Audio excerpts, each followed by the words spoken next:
Get ready to enter the Thrivetime Show. We started from the bottom, now we here. We started from the bottom and we'll show you how to get here. Started from the bottom, now we here. We started from the bottom, now we here. We started from the bottom, now we're on the top. Teaching you the systems to get what we got. Colton Dixon's on the hooks, I break down the books. Z's bringing some wisdom and the good looks. As the father of five, that's why I'm a dive. So if you see my wife and kids, please tell them hi. It's the CNZ up on your radio. And now 3, 2, 1, here we go. We started from the bottom, now we here. We started from the bottom and we'll show you how to get. Clay, good to see you, my friend. Hola. We are talking today about the 14 ways to get capital to start or grow a business. But before we start, I've got 3 different definitions here because we want to clarify what it is we're talking about. Sure. The first definition is from dictionary.com. Capital, the building in D.C. used by the Congress of the United States for its sessions. This is not what we're talking about today, correct? That would not be correct. Okay. That's not correct.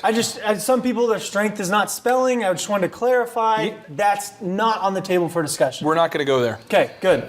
The other 2 definitions I have are a bit more pertinent. That's what we're going to be talking about. Okay, awesome. So yeah. The first one comes from Investopedia's definition of capital, and that is the financial assets or the financial value of assets, such as cash. Okay, that's the first one. Okay.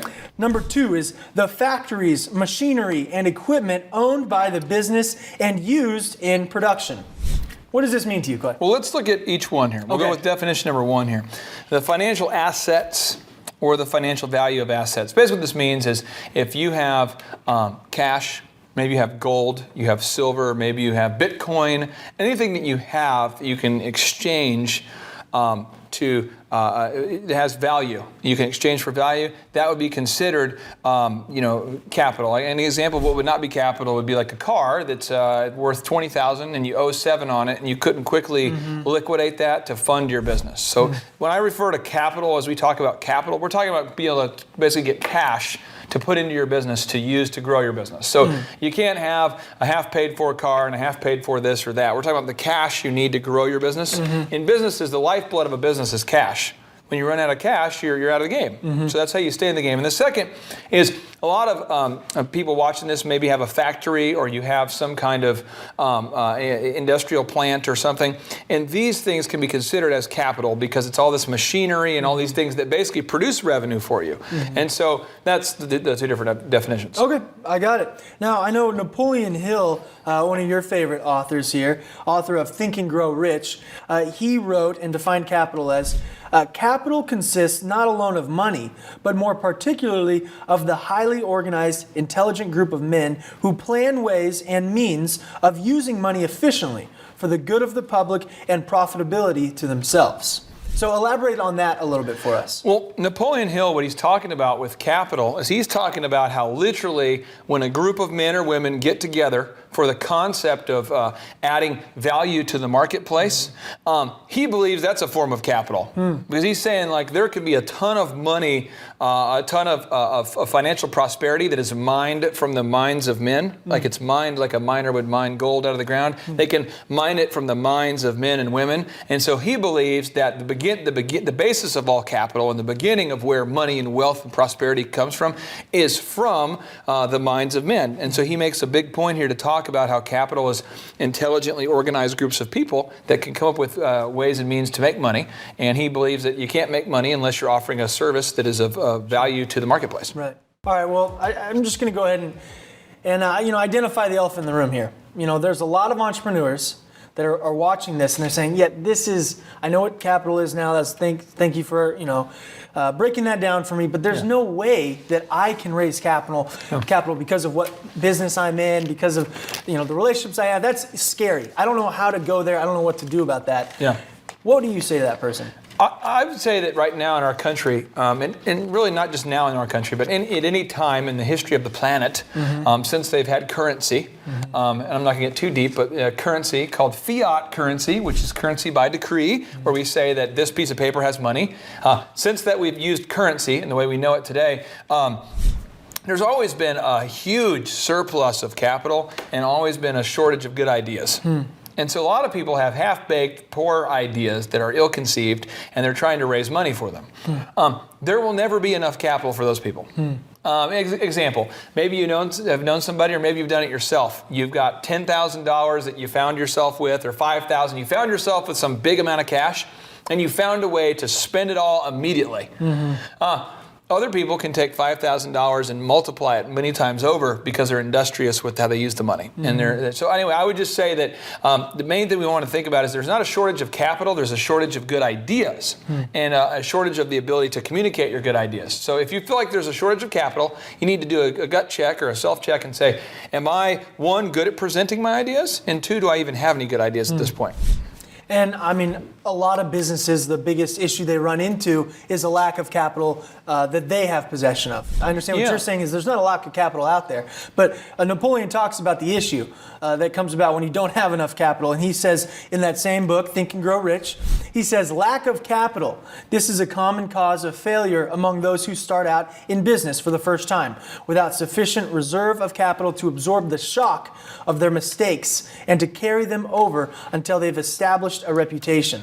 And this is just talking about when you're starting out a business, there's going to be those unforeseen issues and problems, and you've got to have enough capital, right? And even when you're growing a business, there's all sorts of statistics and data out there that shows that most businesses simply go out of business because they could not withstand one major traumatic event. And it doesn't matter what kind of business you're in. I was just talking to a young man the other day who's looking at getting married, and he says, man, I just got this massive bill, and I didn't expect it. And man, I got another massive bill. And I was trying to explain to him, like, welcome to marriage. When my wife had to have surgery, we had a miscarriage, you don't plan on these things, but they happen. And then you don't plan on having one of our, back in the day with our DJ company where we did the wedding entertainment services, we had our entire trailer of our nicest gear stolen at the same time. All just taken. You don't plan on that, but it's going to happen. Right. And if you have enough cash reserves, you can, come back and fight again. So I recommend anybody watching this right now, make sure you save money in the bank, enough money in the bank to pay all those deductibles for insurance, and then buy as much insurance as you can. And we have some good episodes on this in even accounting, I think, with Tim Redmond talking about snowball effect, how to start saving that money so that you can prepare for the unforeseen disasters that will come. Check those out. Well, one more thing he says, Napoleon Hill says that, he says here, without sufficient reserve of capital to absorb the shock of their mistakes and to carry them over until they have established reputation. A reputation. What is a reputation? Some of you watching this might know who a guy by the name of Billy Joe Doherty was. This guy was an unbelievable person. Regardless of your faith, he was a really solid guy. He started a Christian school and grew it. Well, Oral Roberts University, where I went to college, was having all sorts of financial problems. And it was Billy Joe Doherty who had this relationship. He'd had a reputation as being a very good steward of money. And so he found himself as the interim president of Oral Roberts University. And it was because of his reputation that the founders of Hobby Lobby were willing to invest the money needed to keep the school afloat. What does that mean? The guy who started Hobby Lobby, he had the great flood. Tulsa had a flood like in 1985. This is massive flood that wiped out a lot of the businesses over there by the Riverwalk, or it was called by Riverside in Tulsa. And he had a lot of his business assets that were flooded. Well, because he had a great reputation with trucking companies, they came to his aid and extended him the credit he needed to stay in business. So what I'm saying is that your reputation plus your practical education will determine your compensation. So you're starting out in business, you probably don't have a reputation. So it's like being pulled over on the side of the road, like your car breaks down on the side of the road, and you're pulled over there, and you call and no one answers.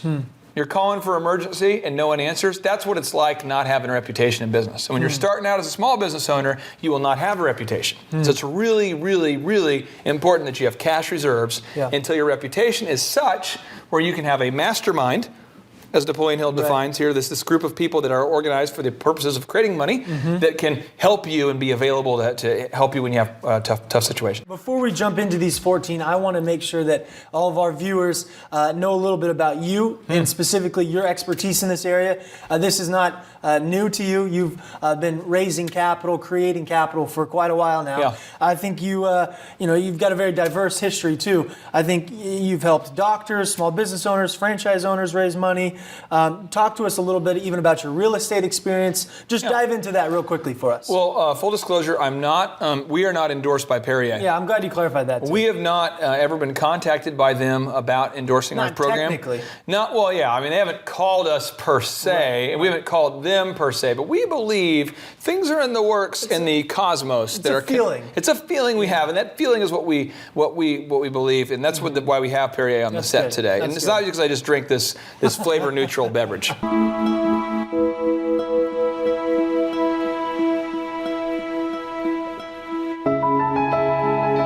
Okay, so moving on here. Good. So tell us about your background a little bit. Yeah. So I've worked as a mortgage consultant for 2 different mortgage companies, basically helping them sell mortgages. And not to overwhelm you guys with thoughts, but basically what you do is you go out there and you sell mortgages, then you bundle them together as a thing called the tranche, and you sell those as mortgage-backed securities. And I helped do the first step, which is to sell mortgages. Then, like franchise sales, I've helped people buy franchises. People with no money, I've helped them buy franchises, get in franchises, borrow the money for franchises. Done a lot of that. Working with doctors, I've helped them get the business loans they've needed to start a business, to sell a business, to acquire a business, to buy new lasers for their office, to buy new machines. And then I've been coaching with countless entrepreneurs. So I've really almost seen every kind of financial dilemma, quagmire, and in every situation when somebody's been diligent and has been committed to raising capital, I've been able to help them do it. And you've probably experienced and tried out a lot of these 14 we're going to talk about today. All of these ones I'm talking about today, I have seen from personal experience or a client I've worked with has done. But these are very common. These are the most common 14. There might be 18 or 20 out there. These are the most common 14. You need to know it. This is how you raise capital to start or grow your business. And as we go through these 14, we're going to weigh the pros and cons of each. And we're just going to give the definition of what they are. But it's up to you to actually go on Thrive and dive into the specific episodes that break each of these down. Boom. Because we're not going to dive into, specifically how to do these, but we have other episodes that do that. Right now, it's just to clarify what these are, give you the pros and cons of each. Real talk. And I want to throw out one last thing before we hop into this. Let's do it. Most people are like, I've tried to raise capital. Well, no, you've tried probably one of those 14. This is the 14 moves. So if you try all 14 and then you can't raise capital, now we're talking about not being able to raise capital. But these are the 14 moves. Let's do it. Let's move like U-Haul. Yeah, we're going to move fast, okay? Fast. So fast. Like, prepare right now. Your mind might be blown. Can we have duct tape just to prepare? Whatever we need to do to prepare here. I'll duct tape. Speed through this. You might want to duct tape your head so if it explodes, you can just keep the brain matter in there. I don't know if we have any of that. Okay. Method number 1, work hard and save method for raising capital. The work hard and save method for raising capital. Clay, define this for us a little bit. Yeah, Napoleon Hill, my favorite success author. I named my son after this author, okay, because the book changed my life. He says, when you thoroughly understand the law of habit, you may ensure yourself success in the great game of money making by playing both ends of the game against the middle. What he's talking about is if you're working hard, you're going to start earning more. And if you're saving more, then you'll meet and you'll do great. So, as an example, I went and worked construction. I did not have any money, and I wanted to start a business. I needed like $20,000 to get started. I needed to buy a van. I needed equipment. I had a net worth of 0. I had no cash. Boom. So I got a job working as a home health aide and working construction simultaneously. My schedule consisted of about 90 hours a week on the clock. So I'd work from like 5 a.m. to 5 p.m. roughly, and then I would go take a shower, go work as a home health aide until like midnight or 1 or 2, and then come back and do it again. But I was earning a ton, but I also was saving a ton. Yeah. So I was able to earn and save, thus working both ends against the middle. Boom, all of a sudden I was able to save like $20,000 in less than like half a year. And I know a lot of people that takes them years and years and years. So he's talking about is the habit of saving mixed with the habit of learning how to work hard. Yeah. That's what we're talking about. So what are some of the pros and cons of this then? Well, the pro is that you're going to build a reputation for being a diligent person. And I think anybody, if you're watching this, if you are a diligent person, you will get presented with opportunities all the time. Everybody that it seems like almost everyone I've met calls me and says, hey bro, I have a business idea. Could we meet? Why? Because they know that I consistently, and I want to say something I shouldn't say, but I consistently kick Derriere. That was Derriere? good. Yeah. that was Derriere, good. Perrier, Derriere, There you Perrier. go. That's it. Okay, but I get it done. Yeah. So if I have to get up at 3 in the morning to get it done, I'll do it. I have to stay till midnight, I'll get it done. I don't have to.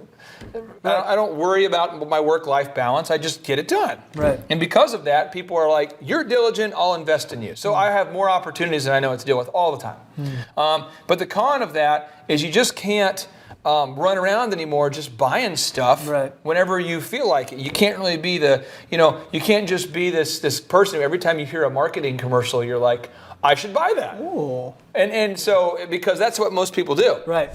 As a culture, and I worked in the mortgage business, this is crazy. Do you know, if you got to Google this mess if you're watching this, the average American refinances their house a little less than every 4 years. You know that on a 30-year mortgage, almost the first 15 years are almost all interest. So you start to think about it, the average American is basically just renting a house from the bank and moving every 4 years. Why? Because I send them a letter, with our mortgage company, we were good at it. We send you a letter saying, do you want to lower your payments? Do you want to take money out with a home equity line to renovate your deck?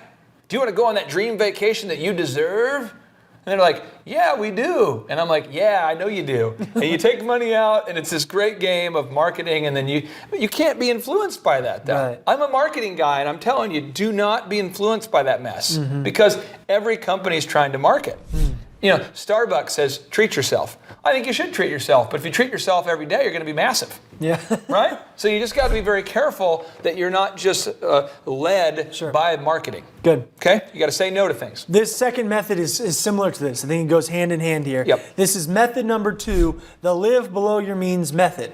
Dive into that for us a little bit. Well, a lot of people watching this might say, I don't really want to work that hard. Now, I'm not offended and I'm not upset. I'm not coming down on you. I'm saying, some people say, I know a lot of my friends who'll say, I would never work till midnight. I would never do it. There's nothing you can make me do. I've got one of my buddies, he's been a civil servant for years. He will never, ever work more than 40 hours. But what he's done is he's consistently chosen to live below his means. So he's acquired a massive sum of money at a relatively young age. So I'm going to read you this quote from John D. Rockefeller, Do it. the guy who was at one point the world's wealthiest man. He says, I believe that every right implies a responsibility, every opportunity an obligation, every possession a duty. I want to underscore every possession a duty. What does that mean? If you buy a car, you have to change the oil. You have to have it maintained. You have to fix it. If you buy a house, the roof is going to be damaged. I have a friend of mine who bought a home, no money down, back when you could do that, no money down, bought this beautiful house. Well, his air conditioning goes out. Why? Because it's a house. Right. So he's like, I'll just call who? I said, you own it. Well, you can't, his car breaks down, same guy, car breaks down. He comes over, hey, my car broke down, I got my roof going on, I got this roof problem, I got this air conditioning problem, got the car, all these expenses. Saying living below your means is having that in mind, this duty that comes with your possessions? Simplicity is the ultimate form of sophistication, according to Steve Jobs. And I would argue that if you had 2 really good pairs of shoes and you lived in a rental house and 2 really nice outfits, and you had very little, you had 1 TV, very little possessions, your expenses will be less because you don't have the cost to maintain that stuff. You get what I'm saying? Yeah. That's why for Thrive, we're so passionate about the military, because we have a free country, but you have to maintain that mess. To be a free country, somebody has to sacrifice year after year after year. Therefore, nothing is free. So he talks about here, again, I'll read it to you one more time. Yeah, He says, he says, I believe that every right implies a responsibility, every opportunity and obligation. So it's just like, you got to be thinking about that. If you're somebody who's saying, I want to live below my means, but you go out and install a pool, well, I can afford it. I'm still living below my means. I can install a pool. No, you're not, because you're adding up to your expenses. Nobody's taking into account the maintenance. Almost everybody I know does this. It is crazy. So please live below your means, and if you do, according to the Millionaire Next Door, you're one of the few people in the whole country we have here, the United States, assuming you're not watching in Australia, who does so. Very few people live below their means. It doesn't matter how much you make. Right. If you're watching this and you're going, well, if I made $1 million a year, I would definitely start living below my means. No, you wouldn't. Right. If you don't yet. Now. Because all these NBA players, they earn $63 million, $104 million. People mock Antoine Walker and Allen Iverson. You know what, though? There's doctors I know who make $1 million a year spend it all too. Yeah. Teachers I know making $40,000 a year spending it all. Just live below your means. So give us some pros and cons here of this living below your means method. Well, the pro, and I want to quote Dave Ramsey, the great financial coach, financial consultant. Dave Ramsey says, if you live like no one else, later you can live like no one else. Right. Marinate on that for a second. Just, here we go, marinate. Close your eyes while keeping focus on the screen. If you will live like no one else, later you can live like no one else. I feel like you're a good example of that, though. I mean, early on in your career, did you not have to live like no one else? Yeah, and I think that people don't. I drove a 1984 brown van that didn't have a door until 2008. Yeah. So I had a doorless van until 2008. And a lot of people are like, dude, you live in this nice house. Why do you drive that van? Right. And I only replaced the van after my homeowners association made me do it. So I got a Hummer as my backup plan. Right. But the reality is that like, I'll probably drive the Hummer till the wheels fall off. Right. But I think it's important that everybody watching this, you have to know you have to have sacrifice. Some of the most successful mentors we have here on Thrive do this so well. Lee Cockrell, we've seen him do that. These men live below their means now, and you know that they did that back before they had wealth as well. Well, when Lee took us out for dinner, took us out to one of the fanciest, nicest restaurants that we've been to, really nice. He really treated us like royalty out there in Florida. And we drove there in a minivan that was paid for. Yep. Why? Because he knows that if he buys a bunch of cars, luxury cars, which he could buy, he now has he has to maintain it. He has to then pay for the insurance. He has to pay. So he drives a vehicle that's paid for that he can afford. Right. Now, the one drawback here of the con of living below your means is that you can't keep up with the Joneses. You can't live like most people. You just can't. Yeah. So people say, hey, do you want to go out to dinner? Sometimes you'll have to say no. Right. I would say most times. Right. So my wife and I, we do stuff that's interesting. I guess for us it's normal. But we turned off the air conditioning in our house so we could buy Yellow Page ads. Right. And we made a decision that we would work together on accounting every night as our time together. Let's just go ahead and clarify where you're living when you turned off the air conditioning and what time of the year it was. It was in Oklahoma. It was in, we got married in May. Yeah. So it was like May, June. It's about 100 degrees, and it was in the Fountain Crest Apartments over there behind the Marriott, where it's very hot. It's 71st and Lewis. But that's what we did. But the thing is that we made a decision that we wanted to buy a Yellow Page ad the size of like an 8.5 by 11 sheet of paper, when all we had was just very, very, very little money. Yeah. And what we did that made that sacrifice, then we made that reward later. So we lived like no one else, so that we could live like no one else later. So we went on our big old extended cruise and lived it up. People were like, how'd you guys afford that? I remember when I moved into my neighborhood, and I was 20. Yeah. I was 21, I guess. I moved into this neighborhood, and every neighbor I have could be my dad. Right. And they're like, would your parents buy the house for you, son? That kind of thing. Yeah. And it's because I had chosen to live below my means. Right. That's just what you have to do. I mean, if you want to get there, ask yourself, how bad do you want it? And are you willing to say no? These are practical ways to generate capital. Yeah. Method number three here, the SBA, Small Business Loans Method for raising capital. Yeah. Talk to us about this. Well, I'm going to read you a little definition from entrepreneur.com. It says a small business administration loan is a government-backed term loans that are available at most banks and commercial lending institutions in any given year. The SBA can guarantee tens of billions of dollars of loans that support tens of thousands of small businesses. What it is the SBA basically goes to banks and says, if you lend money to conforming clients that, if you lend money to people who are starting a business, and if they meet these certain guidelines, we as the federal government will guarantee the loan. So if I'm the bank and I lend money to you and you go out of business, I'm okay because the federal government will back and will pay off the money that you basically owe the bank. So the investors, so the people who deposit their money at the bank, their deposits are safe. Okay. However, if this happens too often, then the bank will basically not be in good standing with the Small Business Administration, and that practice will soon stop. Okay. So if you have a conforming business plan, and you have all the documents and documentation that the bank needs, then you have a very strong chance of getting a small business loan approved by the Small Business Administration. And the banks are going to be a little bit more loose with the checkbook to write those loans because the money is backed by the federal government. So I think that we've kind of outlined what that pro is there. You can touch on that anymore, but what's a con that we've got? I think a con of that is that you do have to deal with the government. Okay. And it's whenever you deal with the government, there's paperwork. Yeah. There's meetings. There's meetings about the paperwork. Right. There's forms. There's Red forms tape. about the forms, and there's red tape. There's a lot of bureaucracy. Right. And so if you're an entrepreneur who's like, I just want to open up businesses everywhere, all of a sudden you're going to have a real frustration because you're like, I have to go to another bank meeting. Right. And then another one. And then another one. And you might try to apply. It might take you 6 months. I know I worked with one doctor. It took him almost 9 months to get his documentation up to the conforming standards. 9 months. Yeah. It would have taken me probably 3 weeks. But it required about 100 hours of work. Right. And so he wanted to space it out a few hours a day. And so it took him, 9 months. Yeah. I know other people who've got SBA loans in 3 or 4 months, but you have to have a conforming loan. Got it. All right, now let's move on to method number 4, Yeah. the credit card method for raising capital. Okay, talk to us about the credit card method.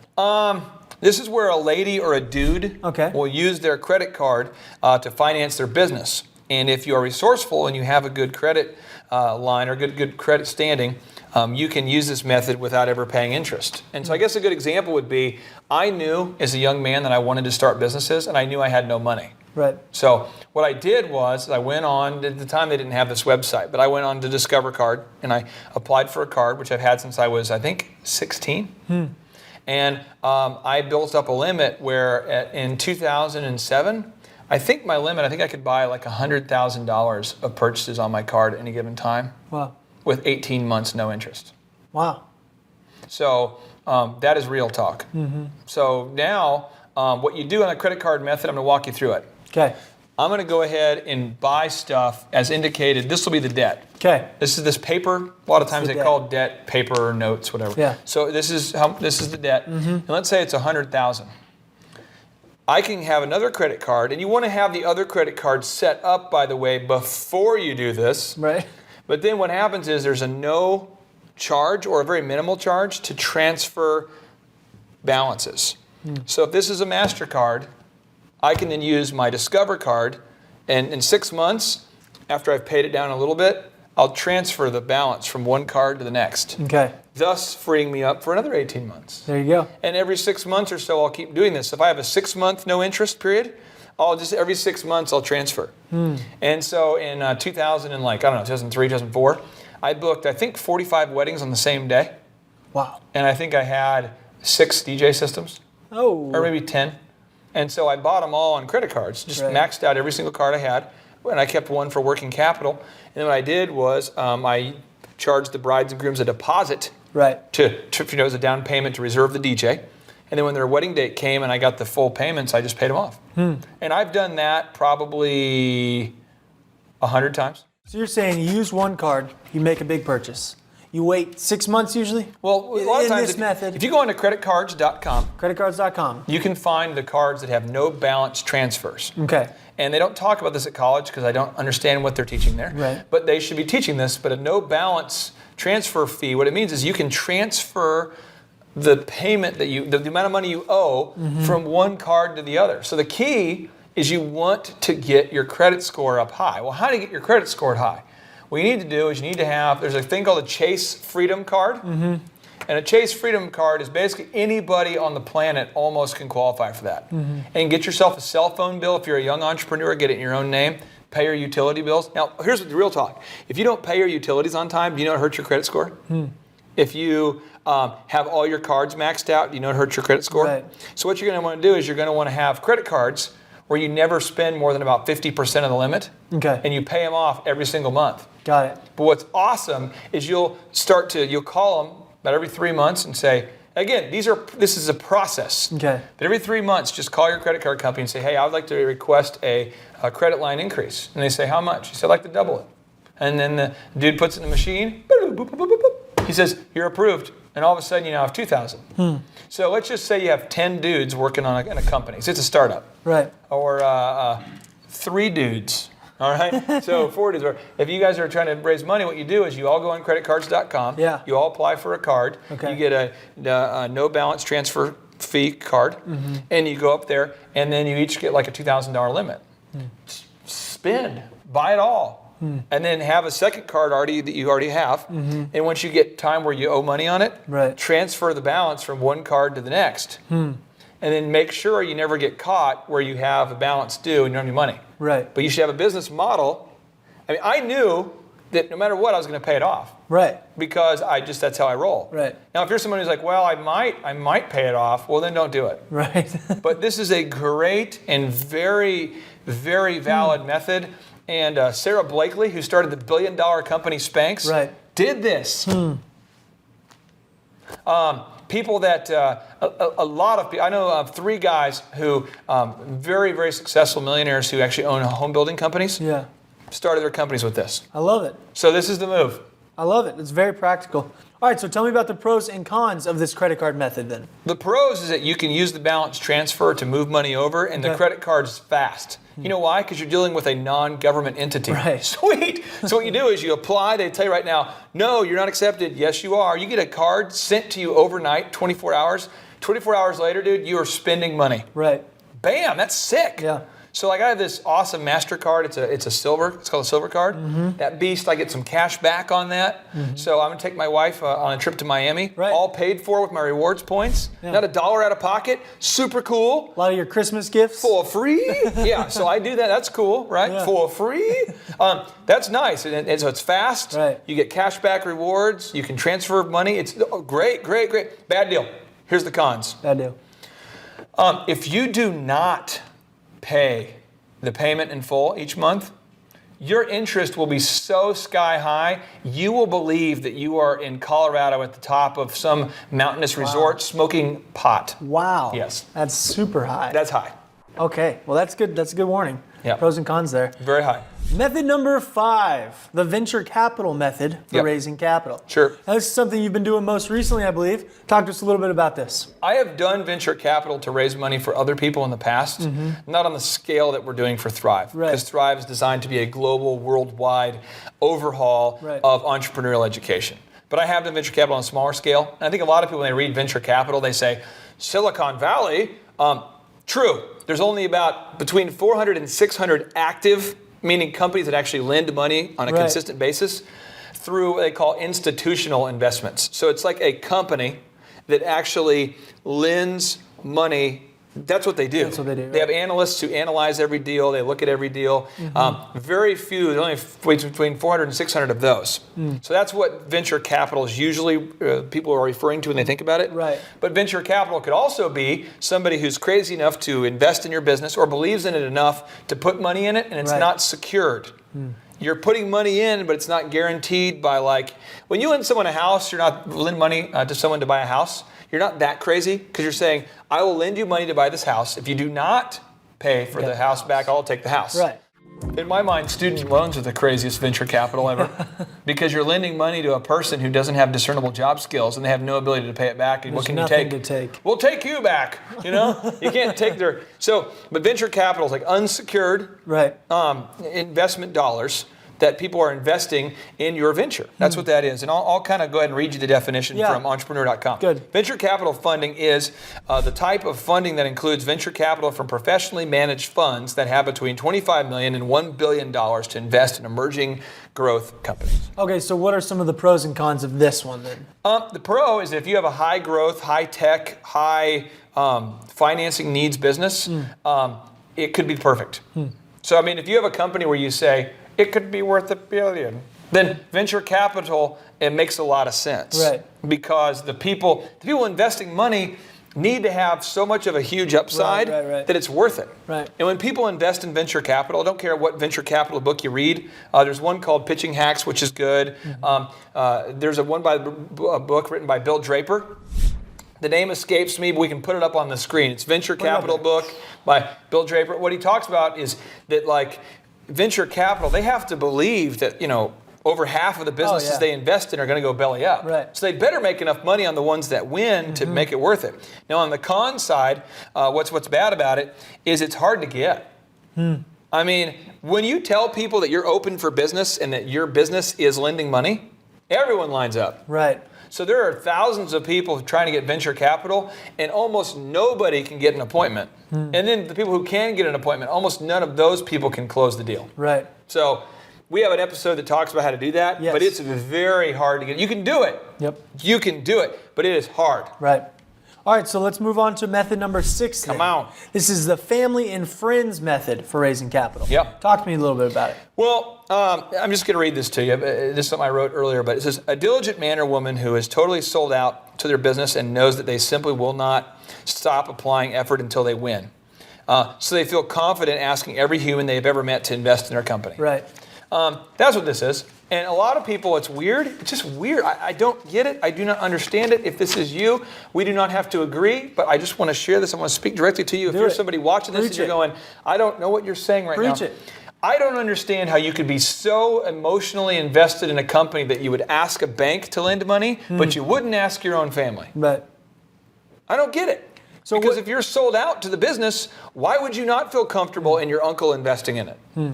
I mean, you say, well, it's too risky. Well, then why would you ask a bank? I just think it's a deal where, like, if you're going to ask for money, right. I think you ask anybody. You turn over any rock you can find and look for capital there. Mm-hmm. And I think this is something that people don't often think about because they think about raising venture capital like you just talked about, a big company that says, yes, I'm lending out money. And they're like, I'll never qualify for that, man. I'll never qualify. But not many people think about their network. Right? Yeah. And we have different networking things. So this is huge. You've got to have the network where you can tap into friends and family members. And you've done a lot of that with Thrive as well, right? Yeah, and we'll talk about some things. I am a very crafty individual who spends a ton of time reading. Yeah. I probably log 15 hours a week in my bathtub. Yeah. Spence, one of our videographers, got a chance to witness me emerging from the bathtub yesterday. It was wow. amazing. Yeah, he was not in the room. He was just aware that I was getting out of the bathtub. I'm glad we clarified that. I want to make sure we're all on the same page. Would have been some counseling needed or something. But what I want to say, though, is that, like, I think about things a lot, okay? Right. So there's this thing called the SEC. And their job is to make sure that it's a federal organization, to make sure that people are not out there raising money for Ponzi schemes, things where you take money from one guy to give it to another guy, you rip people off. Right. Anyway, there's a lot of regulation with raising capital. So I have been able to structure a lot of my capital I've raised over the years as a loan, where I have to pay somebody back. Well, the company has to. In the traditional sense of raising venture capital, you have to be very careful of what you're doing and seek the guidance of an attorney, because if you do not, I don't know if you know this, but it's like federally against the law to raise more than a certain amount of money with a certain number of investors unless you have basically permission from the SEC.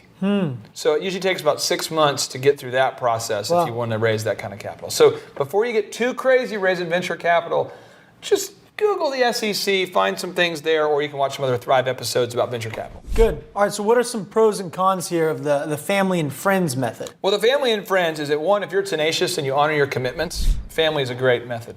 That's what we talked about earlier, if you've built up that reputation, huh? Yeah, if you went to 10 of your family members and asked them all to invest $1,000, a lot of businesses are started for $10,000. Right. Well, gosh, that's a pretty good way to do it.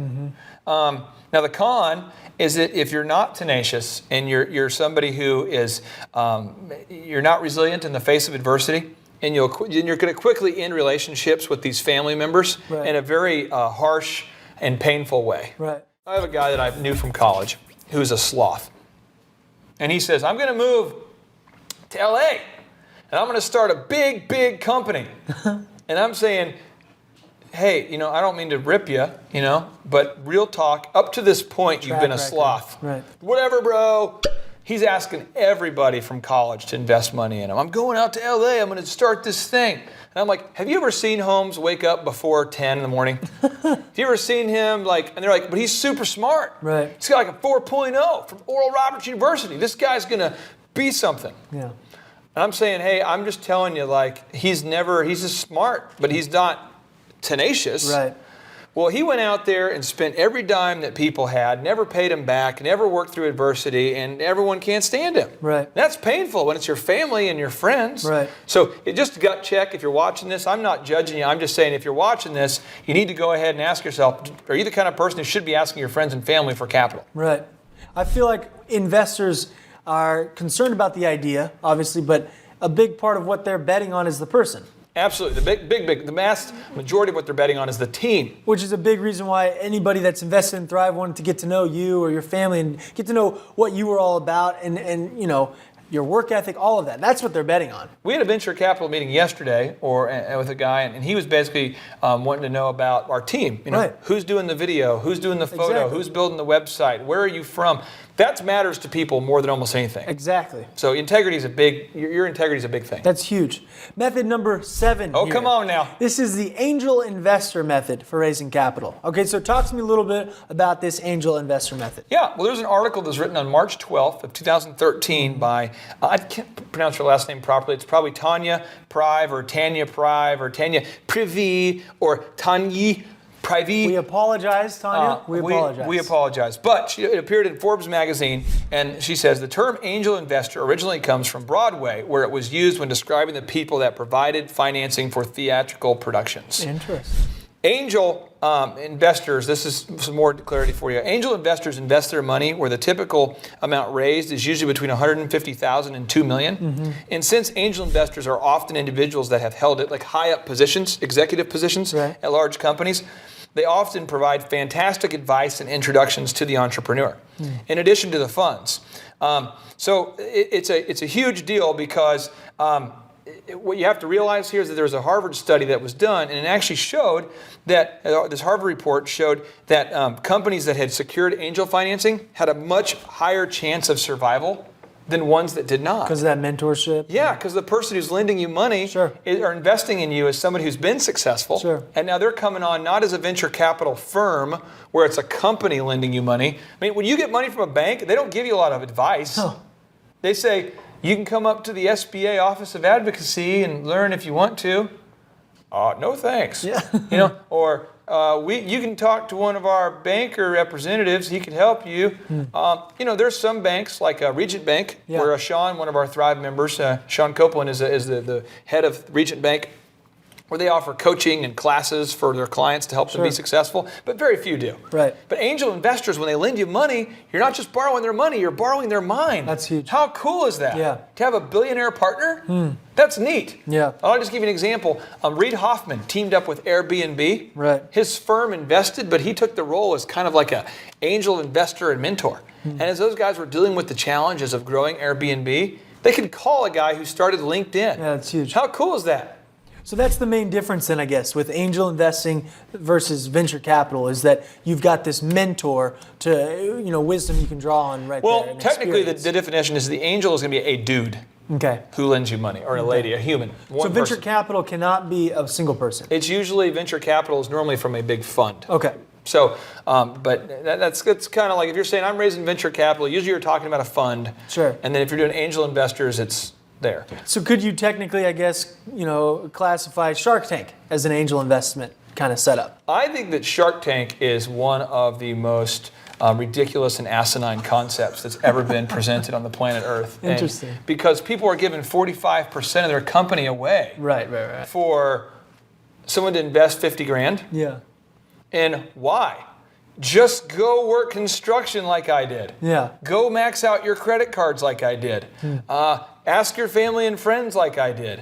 Do anything. But to go on Shark Tank and to be ridiculed publicly by people who are trying to put on a show for America, and then to give up 45% of your idea for $50,000, that's insane. But technically, that could qualify as angel investment. I think it could classify more like I was just trying to better understand. It could classify more like poop than it could like anything else. It'd be more like poop. Good. This is great help, great advice here. If you're going to classify, like manure and poop in that section of the Lowe's where you find the recycled animal dung. Tell us about the pros and cons of this angel investment. The pros of angel investing is that you land their advice, their reputation, their introductions. Example, let me do an example here. Go. On a small level, when you move to Tulsa from San Diego, I can say to you, this is Caleb Taylor. He's worked very diligently, and you should hire him to work with your company. Right. And as a general rule, the consulting clients I worked with were like, yeah, sure, we should bring him on to help us in some capacity. It wasn't like a big thing. Right. Now imagine that on a big scale. Imagine that I was Michael Jordan. Right. And I said, hey, I'm Michael Jordan. This is Caleb Taylor. I really think you should put him in charge of your bank. I think that you should invest money in him. Right. I think you should promote him to manager. I think it's just like that introduction from a big shot. Like a validation. Is unbelievably validating. So that's like the biggest thing in my mind. And then the capital, there's no bureaucracy. You're dealing with one dude. Right. Now, the con of that is that this type of funding is very hard to get, and you're going to be tied to this dude, this angel investor. And what if you don't like him? Yeah. What if he loves Shark Tank? Right. What if he's like, hey, why don't you come over, Caleb? We're going to watch Shark Tank. Or the movie Noah. Yeah, he says, let's watch the movie Noah and then Shark Tank. I've got them both on my TiVo. It's weird. I got it. And so we're going to watch that. It's like a medley. Like a repeat. Like a medley. And then we'll watch soccer. And let's say you're not into Noah, soccer, or Shark Tank. Then you're like, oh, this is going to be a long day. Now, if you love Noah, Shark Tank, and soccer, he's your guy. He's your guy. But the thing is, it's like you're married to the dude. Yeah. And then I'm just telling you, think about it. Don't be like, well, this person's kind of a toad, but I guess I could take his money. I think you just described Andrew Bird, one of our videographers. I don't know why you would say that, and I feel like that Andrew Bird and I are both offended, and we unite against you in victory. Okay, good to know there. Good to know. Go! That's something that we've experienced a lot with Thrive, though, with some of these investors. I know you talked about how you spoke with one, you made a connection with Sean Copeland, and he's a guy that you're excited to partner with. You know, you've got the same values, but then he opened the doors to many other people that he knew and validated you. Each person on the team each investor has kind of introduced us to other people. Right, exactly. But the thing was, there was about 6 people so far, maybe 7, that wanted to invest, and I said nope. And it's because I didn't want to see them more often. Right. And you just have to be asking yourself that tough question before you take angel investment That's dollars. huge. Method number 8 here. This is the retirement rollover, the 401k or IRA. Approximately 15% of franchisees have used this method, Clay. Explain it to me. I'm going to read you a lot of stuff here. I'm going to try to, so don't like glass over here. Right. Maybe they can put a picture of like a dolphin in the background while I'm reading this so it keeps the energy high. That's good. A dolphin that's aggressively navigating the waters, the tricky waters of entrepreneurship. Okay, so here we go. According to the United States Small Business Administration, rollovers as business startups are a way to optimize the use of money in your retirement account as a funding mechanism to start a business. Real quick, if you have money in your retirement account, the system has been created so you can use that money. Got it. It works if you have a 401k or other qualified retirement account plan with a balance that's sufficient for your funding needs and you adhere to the tax rules. Okay. What are those rules? I'm not going to tell you because I'm not a certified financial planner, but you need to see one. Now, here's how the ROBS operates. You incorporate your new business and have that corporation set up a qualified retirement plan, usually a profit-sharing plan permitted under the terms of the plan to invest in employer stock. Then you roll over your 401k or other retirement account of the new retirement plan. The rollover is tax-free. That plan then buys shares in your corporation. And long story short, very complicated, very difficult, very litigious. Do not do this on your own. You need a certified financial planner. There's a company called Guidant Financial Planning. We can put it up on the screen. And Guidant is a company that can help you through this. But all I'm saying is, like, I helped sell franchises for years. Right. And a lot of the franchises that we worked with were people who had some money in their 401k. Good. They had some money saved, and they were able to take the money out. But to do that, you have to form up a company, another company, that this other company works with your funds, and it creates this elaborate profit-sharing company to basically loophole your way through the IRS tax system. So you're saying there's 3 companies. There's your company that you're starting, there's a company you used to work for, and there's a company for the financial reasons? Yes. Okay. And it's a lot of paperwork. A lot of things have to be filed in a certain way. I'm just telling you, it is a possibility. If you're watching this and you have a 401k, you have some money saved, then do it. And if not, just fast forward. Right. And this is something I think you've said. A lot of people who get laid off from their jobs have built up that 401k. They're able to go and start a business right there. But again, this is our warning.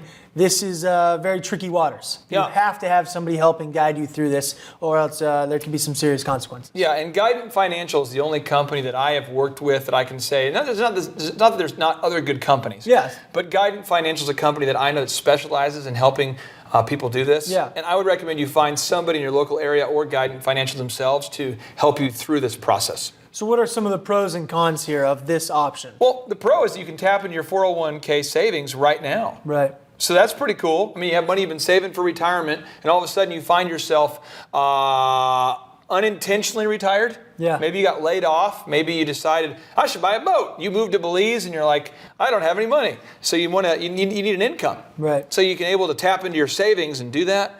That's neat. The con, though, is that you have to follow these rules strictly. Otherwise, you could really get in a world of hurt here. Yeah. And nothing's worse than getting in trouble with the IRS. Okay. I've done that before, and I had a chance. My agent, her name was Eugenie. Eugenie. And her and I got together, and we had a lot of good conversations. You guys became really good Very friends. good friends. I spent enough FaceTime with her to get to know her well, and I don't recommend you go through that same course. Right. You know that what makes I mean? sense. Yeah. I feel like what we're doing here is presenting you with a lot of different options. You might not have thought of this one, but we're eliminating this excuse. I don't have capital. Like, there's no capital out there. Anybody on the planet with a pulse who wants to gain capital can do it. Anybody. This is just another option. 14 rocks to turn over, baby. Boom. Boom. All right, method number 9, business lines of credit. 18 months, no interest, credit cards. Talk to us about this, Clay. Well, here's the thing. Some people view a credit card with no interest as a credit line. Okay. And what we're trying to do is let you know, that is a form of credit. That's a credit line as well. So there's a little bit of overlap with the credit cards. But then there's also this thing just called the line of credit. And what this is it's any credit source extended to a government or a business or an organization or an individual by a bank or a financial institution. So let me give you an example. If I owned a bank, I might say, Caleb, you can spend as much as you want up to $10,000 at any time. Okay. So every month with your catering company, you buy $6,000 of chicken and vegetables and these different things you buy, and every month you pay off the credit line, and then you get another $6,000. So it's like a revolving cash flow. Okay. Money, you borrow the money you need to buy all the supplies at the first of the month, and you collect payments from the clients, and at the end of the month you pay it off and make a profit. Okay. So it's a credit line. Now, the pro with that, the good thing about that is that you don't have to have a ton of money then to go out there and run your catering company. Right. You have this line of credit. So you could start a business with very little cash on hand and use that line of credit to make payroll. Right. And the money comes in. You know, that's something you can do. Okay. The bad part about that, though, is that at any point that bank could shut off the spigot, you're done. So compare it, I guess, directly to the credit card method. Yeah. What is the difference necessarily there? Well, with the credit card method, that just consists of a credit card and a credit card company. And this is credit working lines with the where you bank. typically go to the bank, Okay. and the banker says, I will extend a $30,000 credit limit on that, but don't get on the long end of that. I mean, don't get to like 29 and 30. Right. This worst case scenario, I'll cover you up to this much. Right. And then you need to pay that back each month. And at any point, I can shut it off. Okay. And so when you notice the financial crisis happened, when this happens all the time through American history, the economy is very cyclical, and it goes through cycles where it's contracting or expanding. Well, when the economy was recessing with the recession, what was happening is that some of the banks were calling in their capital saying, Right. whoa, you guys are too far extended on how much money you owe us. Right. We're just going to call it all due right now. We're going to say no more credit for you. Well, that can shut a trucking company out of business right now. That can shut a restaurant down right now because they don't have enough cash reserves on hand. So a credit line is a great way to get started, but my recommendation is you build up enough cash in the bank so that you have your own credit line. So for me, I get nervous if I have less than like $300,000 of cash. Right. You know what I mean? Yeah. So if bad things happen, I just have a lot of insurance. I'll pay You're it not as at it goes. anybody else, the mercy of anybody else. Correct. With this, like you said, the bank can just say, okay, thank you, that's it. And a lot of done. times that happens. Right. I know of a builder who I'm sure he did something weird to cause this, but all I know is he was in a builder for about 20 years, and next thing you know, the bank called his credit lines due, said you have to pay back everything that is out on credit right now immediately, and we're done with your credit line. And all of a sudden he's like, so he went out of business. Yeah. And I've seen those things happen. Yeah, that makes sense. But again, the credit line works when you're starting out, you don't have the cash. Again, there's no excuses. Yeah. You can use this credit line, but then you want to build up that cash so you're not at the mercy of somebody else. Absolutely. Cool. All right, now let's go method number 10 here. Number 10, home equity loans. Yeah, let me go ahead and read you the definition from lendingtree.com. Okay, talk to me. They say if you're a homeowner, you can borrow against the value of your house through either a home equity line of credit, often called a HELOC, A HELOC. or a line, Okay. or a home equity loan. Long story short, let's say you have a house that's worth $100,000, you've paid off $30,000. Now you can go ahead and get equity out of the home, $30,000 of equity on a loan from the bank. So you go to the bank, you say, my house is worth 100, I've paid off 30, I would like a $30,000 equity line that I can use to grow my business. And they'll let you do it. Gotcha. That's good. Okay, and I always thought a HELOC was like a monster, but it's not actually. Yeah, that would be like the Loch Ness monster, and that is a common misconception. I always get those mixed up. Yeah. Now, did you go to public school? No, yeah, I didn't go to. I went to college. Oh, and I did that's go to probably college. where that comes from. I think that's where you they probably those led me astray misconceptions. there. Okay. Now, one thing about the HELOC, it allows you to draw funds up to a predetermined limit whenever you need money. Okay. So it's kind of like when you have a HELOC, you can say, I have a $50,000 home equity line of credit available. I don't have to use it, but I could. Right. Now, the danger of this is that most small business owners choose to consistently pull money out of their home equity over and over and over. So they're never actually paying off their house. Right. They're never actually saving up any money. And if they're not careful, they'll retire after 40 years of business with zero cash savings. So a home equity line is a great way to get money to start or grow your business. But be careful, be mindful, make sure that you don't look at this as an endless source of funds. Okay, so the pro is it's good to start initially, but again, you don't want that. That should be more of an emergency last resort. Yeah, well, also, if you jack up, if you mess up, you make a mistake, if you do not pay them back, they'll take your house. Right. So that's a sweet deal for the bank, kind of, isn't it? Like, it's like, well, you just paid off your house. Yeah. Now you can borrow some money, and if you don't pay us off, we can not only, so say your house was worth $200,000. Yeah. And you have all of it paid off but $20,000. And you run out of cash. Now the bank can go sell your house for $200,000 and then they, wow. So it's a deal where like you got to be careful with that. And the con though is that obviously if you don't pay it back it's bad. But the pro is that you definitely can tap into your home's equities. There's some good stuff there. Good. But I would argue that no matter if you're in business and you're trying to get capital. Again, if you are in business and you're trying to get capital, don't get capital unless you think you can pay it back. Right. And don't be delusional about thinking you can pay it back. Face reality as it is. Not as you wish it to be or as you would hope it to be, but face it as it is. If you can pay it back, take money out. Do it. Burn those boats, baby. No method of retreat. No turning back. Boom. Method number 11 here. SBA, CDC, 504 loans. That's 504. Code. That's code for something? Well, there was a group, a hip-hop group back in 1999 Oh, good. called the 504 Boys. And that's what this is referring to. They have no relationship to this at all. For capital? The 504 Boys were all about making it wobble. Oh, wow. They have nothing to do with this. Wobble. Yeah. Okay, good. Stop that. Tell me about this then. Talk to us. Entrepreneur.com, it defines it as the SBA Certified Development Company, it's the CDC, provides long-term fixed-rate financing for businesses acquiring new facilities or purchasing equipment to update existing locations. So what this means is like, hey, I want to grow. I have a company that's maybe a $10 million a year company, and I want to open up a new factory. Well, this group here, the SBA is a CDC group. They come alongside you and they'll say, hey, we'll basically guarantee up to a certain amount of your loan. A lot of times 40%, 35%. Yeah. So it allows your money to go that much further. Okay. So if I could only get $7 million of credit to build my new building, I might be able to get another 3 from the CDC. Okay, gotcha. Cool. So what are some of the pros and cons here then? The pros is that you can set up extremely long payout periods. You can say, I'm going to pay it off in 20 years. That's kind of cool. Yeah. And then the Small Business Administration guarantees, as of the time that we recorded this episode, up to 40% of it. Okay. So that's a good deal. But the con is that the money cannot be used for working capital. Okay. You can't use it for cash to like pay your team. Okay. It's just got to be used for buying a bunch of equipment or by expanding your business greatly. And understand that the government's role in their mind is to help make it easy to expand rapidly. Right. That's their belief. Okay. However, when you're dealing with the government, guess what happens? Nothing happens rapidly. Yeah. So I talked to a dude last night. He's a venture capital guy in Thrive.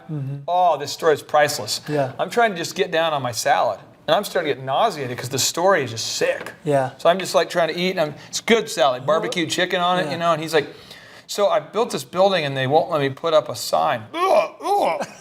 And they said my dirt wasn't compacted properly. It's like, so I built this big building, I got all the permits, it's not compacted properly, so I got to recompact my soil. Like, well, how much is that? $20,000.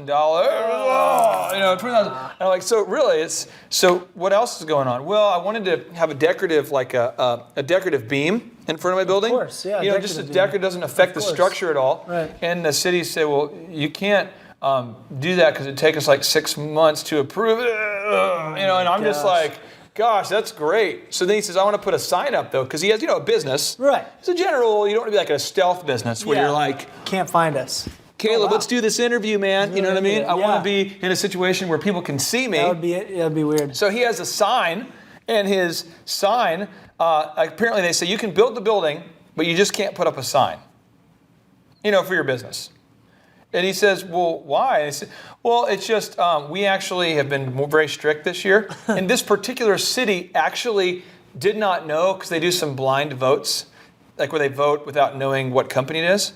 They actually denied themselves. The city denied their own city the right to put up their own sign that they've been fighting for over a year. Not kidding. That's embarrassing. And so when you realize you're working with the government, there's a phrase I want to tell you that the great former President Ronald Reagan once said, the great orator, the great communicator. Tell us. He says the most terrifying phrase in the English language is, I'm from the government and I'm here to help. Ooh. That's just, if you hear that, you're like, no!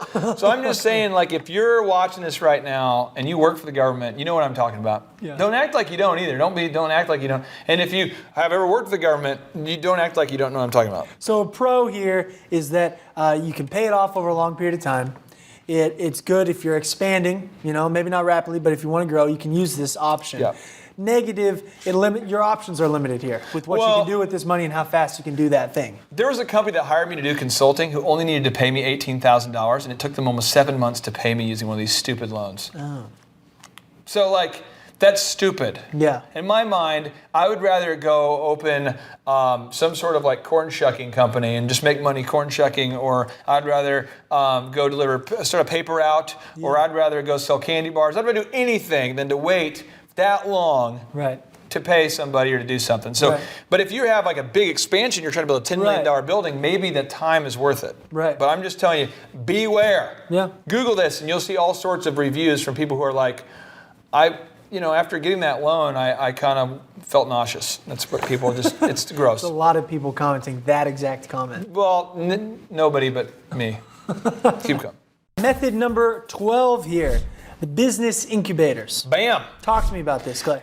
Business incubators are kind of a neat thing for the most famous one was started by a guy by the name of Paul Graham. He has a team of people, but Paul and Co. called Y Combinator. Yeah. And Reddit, Dropbox, Airbnb, all came from this deal. And what it is, it's a business incubator, it's a business support system or group that is designed to accelerate the successful development of a startup business. They're designed to provide business advice, coaching, and counsel to select startups. And you have to apply to get into this thing. Okay. So you can't just like show up and go, I'm here for the business growth. Thank you. You know, you can't do that. Right. You also can't, the reason why I say that is because some of the government stuff, like the SBA stuff, any dude can show up. Yeah. You can see how that maybe would affect the quality. Yes. I'm here for the business coaching. You know, it's a select group where you apply, and if you get chosen, then you have these gurus that help you grow. Right. Pretty awesome. That is cool. Yeah. Okay, so what are some of the pros and cons here? We've got the gurus on our team. Well, the pros, you get coaching and capital from people at the same time. Right. So it's kind of like an angel investor. Okay. But it's an angel investors. It's like a group of people who are coaching you. Yeah. The problem is, I happen to know a lot of people who've been in incubator programs. Okay.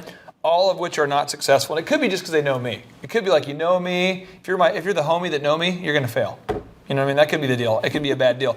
Or it could be that all these homies that know me who've joined these incubators joined some bad incubators. That's what I was going to ask. Do you know which incubators to focus on and apply to? Well, Paul Graham is awesome because he actually is a successful entrepreneur. Okay. He developed some technology that basically was very much needed during the internet to grow the internet at that time, to grow internet commerce. Right. And he did very well with that. But you get a lot of these people who are heads of these incubators who've never started a successful company and don't know how and don't even really believe it's possible without the help of the government or without the help of some luck or something weird. And they're coaching you. Right, that's not good. So I just take an example. There's one I went to recently, asked me to speak at. And the lady, she graduated from college. I think she had her MBA and something else. And she got up there and she was talking about how she goes, well, business is a thing where luck is a very big factor. And so some of you aren't going to make it through this program as successful entrepreneurs because luck is going to, well, I'm thinking like, no. Yeah. And then the entire time I'm sitting there, I'm not asked to like give my opinion on what she's saying, but she was so consistently wrong that it was almost like unbearable. Yeah. And these people were having to take notes. Oh, yeah. Like gospel, like this is like a written word. Right. You have to revere the sanctity of what she's saying to you because we're paying you. So you've got to make sure that you're getting connected with somebody who has a proven track record of success that can help you achieve success. Yes, and the other con is very few businesses get selected every year. Right. So if you put all your hopes and dreams into getting into Y Combinator, there's a very good chance you won't get in. Right. Now, you know what though? If it's me, apply, just do it. Bam. Right. Come on. I love it. Method number 13. Method man. I'm the method man. Crowdfunding. Direct public offerings. Talk to me about this. This is interesting because a lot of people, there's been a lot of federal legislation that's been created to deal with this. Right. But basically, dudes can go up online and they say, hey, I own a business and I would like to get funded.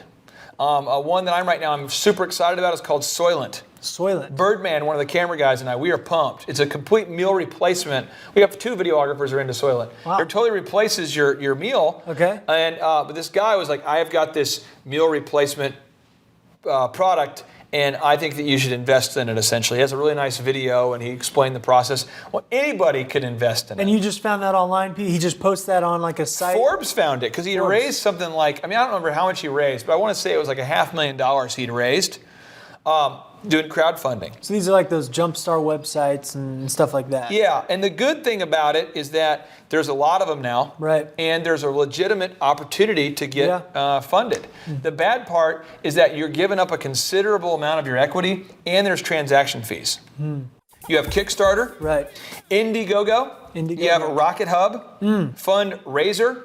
You got Go Get Funding, Crowdfunder, and Start Some Good. And those are the most popular ones as rated by Forbes.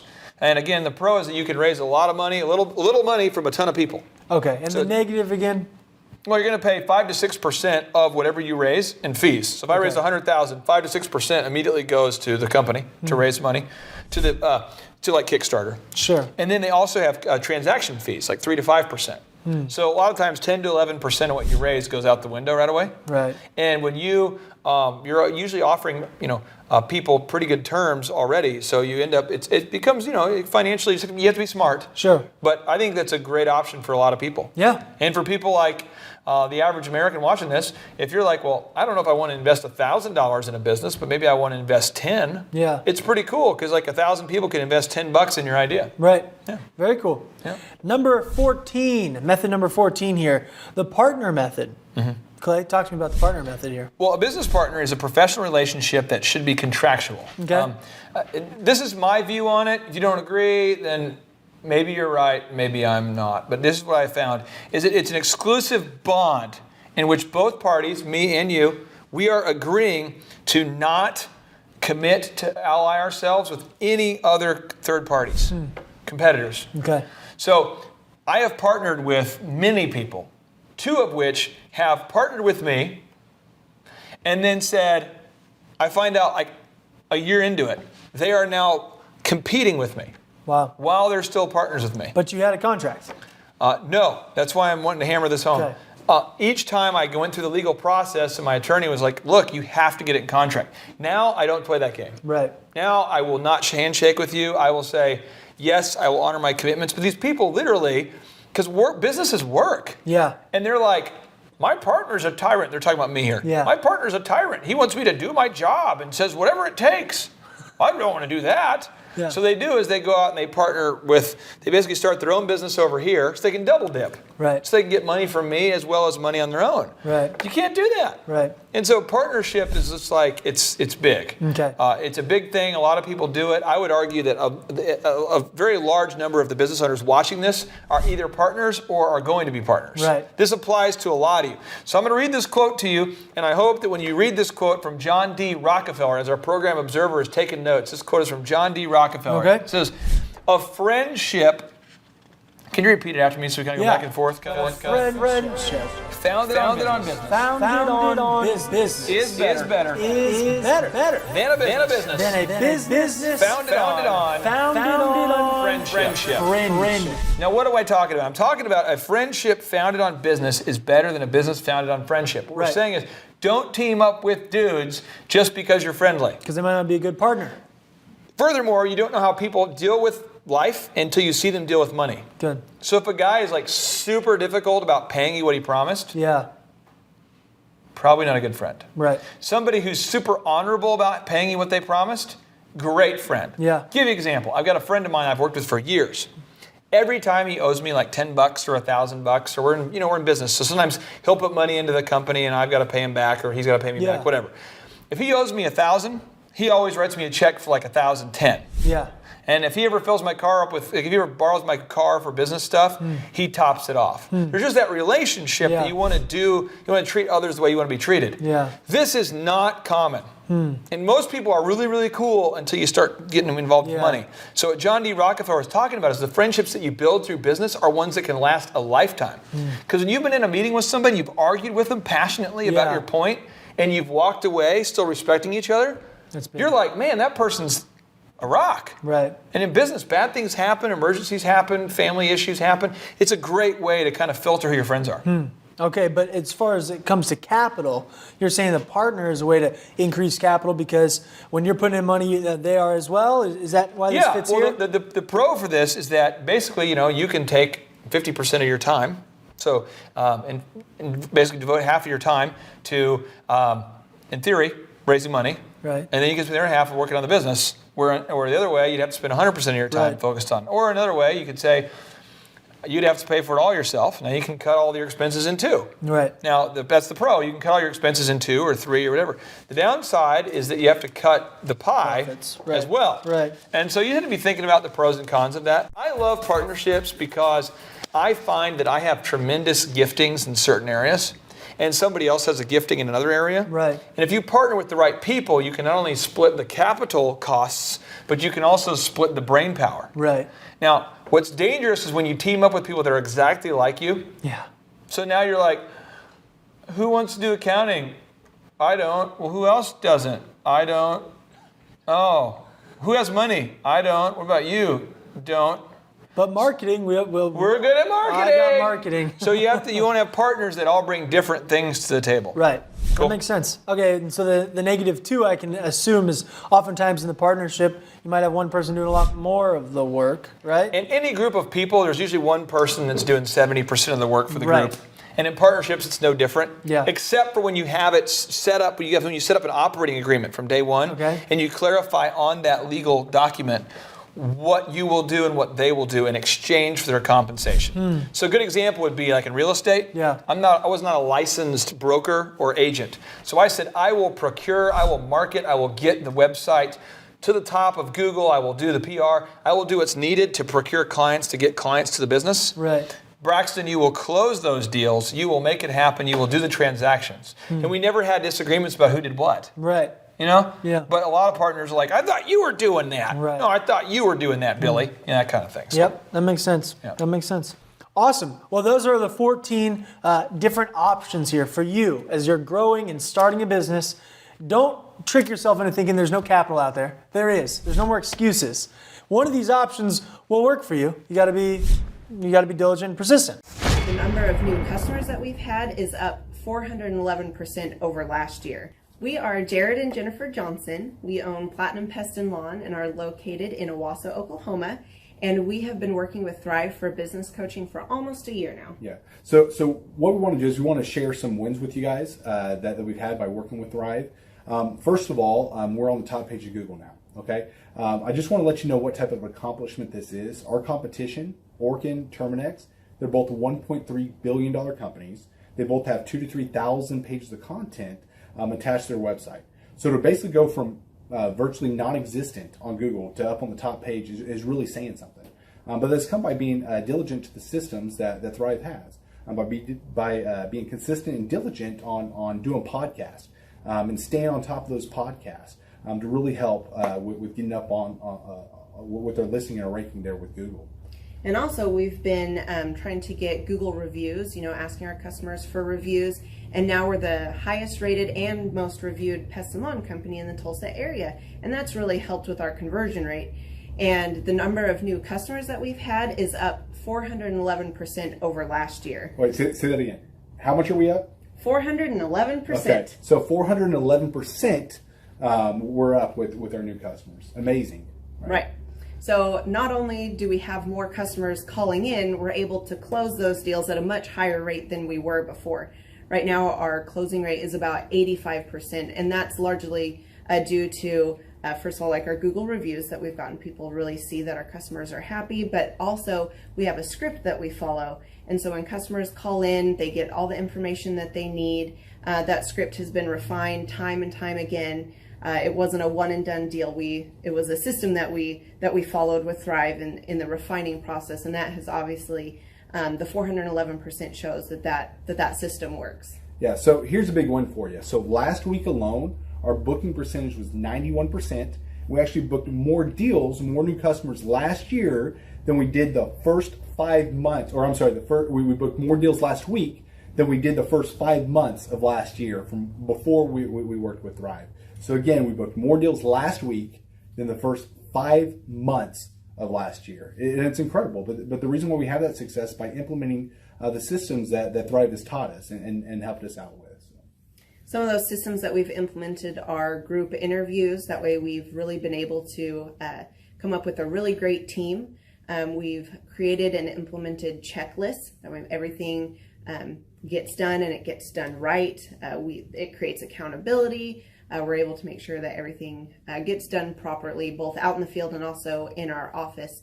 And also doing the podcast, like Jared had mentioned, that has really, really contributed to our success. But that, like I said, the diligence and consistency in doing those and that system has really, really been a big blessing in our lives.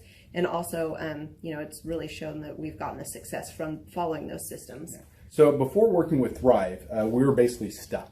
Really no new growth with our business. And we were in a rut and we didn't know. The last 3 years, our customer base had pretty much stayed the same. We weren't shrinking, but we weren't really growing either. Yeah, and so we didn't really know where to go, what to do, how to get out of this rut that we're in.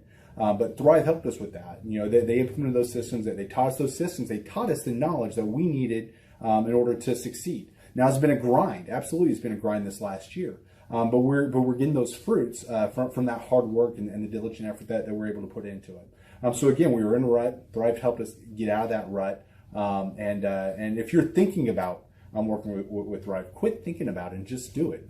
Do the action, and you'll get the results. It will take hard work and discipline, but that's what it's going to take in order to really succeed. So we just want to give a big shout out to Thrive, a big thank you out there to Thrive. We wouldn't be where we're at now without their help. Hi, I'm Dr. Mark Moore. I'm a pediatric dentist. Through our new digital marketing plan, we have seen a marked increase in the number of new patients that we're seeing every month, year over year. 1 month, for example, we went from 110 new patients the previous year to over 180 new patients in the same month. And overall, our average is running about 40 to 42% increase month over month, year over year. The group of people required to implement our new digital marketing plan is immense, starting with a business coach, videographers, photographers, web designers. Back when I graduated dental school in 1985, nobody advertised. The only marketing that was ethically allowed in everybody's eyes was mouth-to-mouth marketing.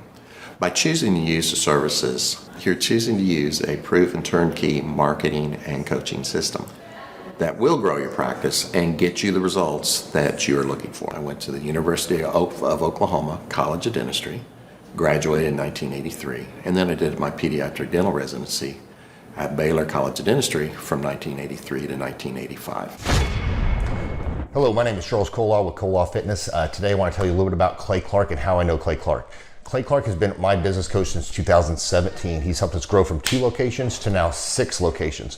We're planning to do 7 locations in 7 years and then franchise. And Clay has done a great job of helping us navigate anything that has to do with like running the business, building the systems, the checklists, the workflows, the audits, how to navigate lease agreements, how to buy property, how to work with brokers and builders. This guy is just amazing. He's this kind of guy has worked in every single industry. He's written books with like Lee Cockrell, head of Disney, with the 40,000 cast members.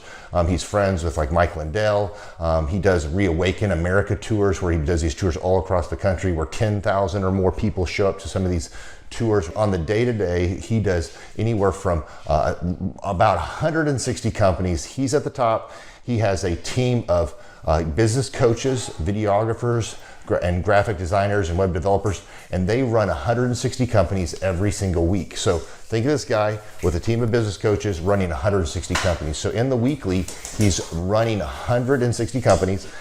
Every 6 to 8 weeks, he's doing Reawaken America tours. Every 6 to 8 weeks, he's also doing business conferences where 200 people show up, and he teaches people a 13-step proven system that he's done and worked with billionaires, helping them grow their companies. I've seen guys from startups go from startup to being multimillionaires, teaching people how to get time freedom and financial freedom through the system.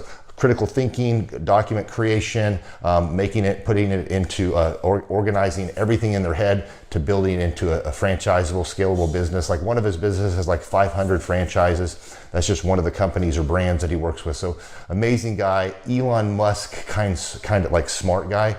He kind of comes off sometimes as socially awkward, but he's so brilliant, and he's taught me so much. When I say that, like Clay is like, he doesn't care what people think when you're talking to him. He cares about where you're going in your life and where he can get you to go. And that's what I like most about him. He's like a good coach. A coach isn't just making you feel good all the time. A coach is actually helping you get to the best you. And Clay has been an amazing business coach. Through the course of that, we became friends. I was really most impressed with him is when I was shadowing him one time. We went into a business deal and listened to it. I got to shadow and listen to it. And when we walked out, I knew that he could make millions on the deal, and they were super excited about working with him. And he told me, he's like, I'm not going to touch it. I'm going to turn it down, because he knew it was going to harm the common good of people in the long run. And the guy's integrity just really wowed me. It brought tears to my eyes to see that this guy, his highest desire was to do what's right. And anyways, just an amazing man. So anyways, impacted me a lot. He's helped navigate anytime I've got nervous or worried about how to run the company, or navigating competition and an economy that's like, I remember we got closed down for 3 months. He helped us navigate on how to stay open, how to get back open, how to just survive through all the COVID shutdowns, lockdowns. I'm Rachel with Tip Top Canine, and we just want to give a huge thank you to Clay and Vanessa Clark. Hey guys, I'm Ryan with Tip Top Canine. Just want to say a big thank you to Thrive 15. Thank you to Make Your Life Epic. We love you guys, we appreciate you, and really just appreciate how far you've taken us. This is our old house, right? This is where we used to live a few years ago. This is our old neighborhood. See? It's nice, right? So this is my old van and our old school marketing, and this is our old team. And by team, I mean it's me and another guy. This is our new house with our new neighborhood. This is our new van with our new marketing, and this is our new team. We went from 4 to 14, and I took this beautiful photo. We worked with several different business coaches in the past, and they were all about helping Ryan sell better and just teaching sales, which is awesome, but Ryan is a really great salesman. So we didn't need that. We needed somebody to help us get everything that was in his head out into systems, into manuals and scripts, and actually build a team. So now that we have systems in place, we've gone from 1 to 10 locations in only a year. In October 2016, we grossed 13 grand for the whole month. Right now it's 2018, the month of October. It's only the 22nd. We've already grossed a little over 50 grand for the whole month, and we still have time to go. we're just thankful for you, thankful for Thrive and your mentorship, and we're really thankful that you guys have helped us to grow a business that we run now instead of the business running us. Just thank you times 1,000. The Thrivetime Show 2-day interactive business workshops are the world's highest rated and most reviewed business workshops because we teach you what you need to know to grow. You can learn the proven 13-point business systems that Dr. Zellner and I have used over and over to start and grow successful companies. I mean, we get into the specific steps on what you need to do to optimize your website. We're going to teach you how to fix your conversion rate. We're going to teach you how to do a social media marketing campaign that works. How do you raise capital?